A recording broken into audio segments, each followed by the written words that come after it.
خرج تنسيقي جمعيات وفعاليات المجتمع المدني بهولندا لتناشد الملك محمد السادس لحل المشكل، مؤكدة أنها ستعمل على تكوين لجنة من مختلف مكونات المجتمع المدني بهولندا للذهاب إلى مدينة الحسيمة للتباحث مع الأطراف بهدف المساعدة في إيجاد حلول مناسبة للمطالب المشروعة.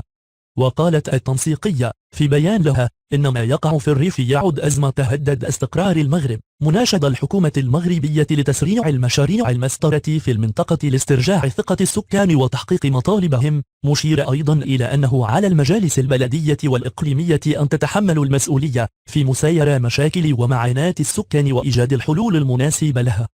وشدد المصدر نفسه على ضرورة الدخول في حوار جاد مع كل المسؤولين والفاعلين لطرح المشاكل والمعاناة في جو من المسؤولية للخروج بمكتسبات عملية من شأنها أن ترقى بمستوى الخدمات الموجهة إلى المنطقة. لا تنسى الاشتراك لكي يصلك كل جديد.